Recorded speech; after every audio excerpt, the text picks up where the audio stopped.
Los alumnos, un cordial saludo. Este es la microclase número 2 sobre el tema número 11 referente al sujeto de derecho. Decíamos que faltaba entonces plantear lo que era la tesis de el autor Kelsen sobre el sujeto de derecho en cuanto a concepto normativo y la explicación de las personas colectivas. Bien, Kelsen plantea que no debe existir, salvo una diferencia de tipo meramente biológica, física y psicológica, diferencias entre lo que es la persona física y lo que es la persona colectiva, o la persona individual, el ser humano, y lo que es la persona colectiva desde el punto de vista del derecho. Esto lo dice porque la teoría tradicional parte de una distinción entre la persona física y la persona jurídica sobre la base del equiparamiento del concepto de persona al ser humano. Sin embargo, Kelsen critica que no todos los seres humanos en algún momento de la historia fueron personas. Es el caso, por ejemplo, de los esclavos, que, como ustedes sabrán, no podían ser titulares de derechos y deberes, sin embargo eran seres humanos. Entonces, él llega a la conclusión de que el sujeto de derecho y la persona que crea el derecho es un concepto meramente normativo, al punto de decir que la persona individual es un conjunto de normas jurídicas que establecen a un determinado individuo, que le vamos a llamar sujeto, como soporte de derechos, obligaciones y responsabilidades. Es evidente entonces que ese entramado normativo es en realidad el que define al sujeto de derecho y no el hecho de ser humano o ser persona física lo que nos da esa connotación de sujeto de derecho.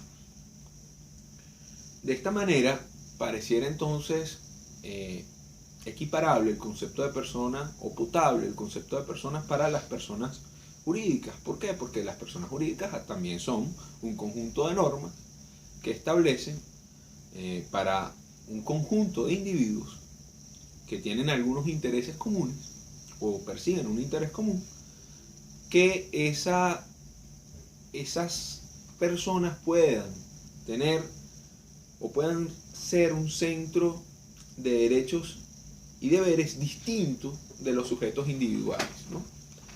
De esa manera se crea, vamos a decirlo así, la personalidad jurídica de las personas colectivas como separado, distinta de la personalidad jurídica de los individuos que integran esas personas, aunque ya también hemos hablado que existen personas que no tienen ese sustrato, que referíamos era el sustrato personal, sino que basta que tengan un sustrato real, que son un patrimonio con un fin, caso de las fundaciones. Sí. Bien, ante esto podríamos decir que es perfectamente explicado por Kelsen la razón de existencia de las personas colectivas, y esto reafirma aquella aseveración que hice en algún momento donde les decía que no existe en realidad diferencias trascendentes desde el punto de vista jurídico entre personas físicas y personas jurídicas. Ambas son personas, ambas son centro de imputación de deberes y derechos, y evidentemente esta posición kelseniana ha tenido críticas. Por ejemplo, la profesora María Candelaria Domínguez ha indicado que las normas jurídicas no tienen siempre carácter constitutivo en razón a la personalidad jurídica o, al establecimiento de personalidad con respecto a las personas físicas o al ser humano.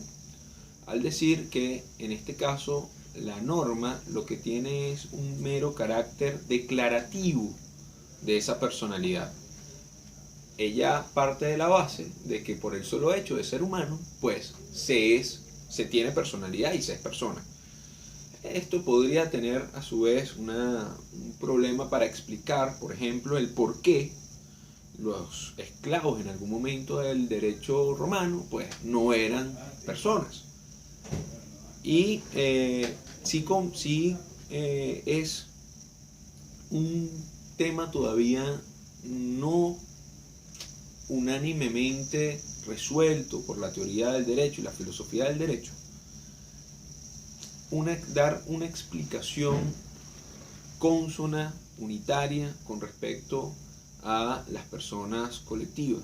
Pero podemos decir que el derecho tiene carácter sin duda constitutivo, porque es el derecho el que me dice cómo y cuándo se le atribuye personalidad a un ente determinado y cuáles son los requisitos para que esa personalidad se mantenga en el tiempo.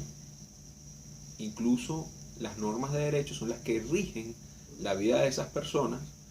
Cuando hablo de vida lo hablo en sentido obviamente figurado. Y el derecho también es el que nos atribuye a nosotros como sujetos individuales, como personas físicas, como seres humanos, nuestra personalidad. Bueno, con esto quisiera cerrar este tema número 11, invitándolos nuevamente a la revisión del material de lectura recomendado en clases sobre estos temas, ya que estas, como les he venido diciendo a lo largo de estas microclases, pretenden ser simples introductorios a los grandes temas que estamos tratando en ellas. Entonces, un cordial saludo, con esto me despido, hasta un próximo video.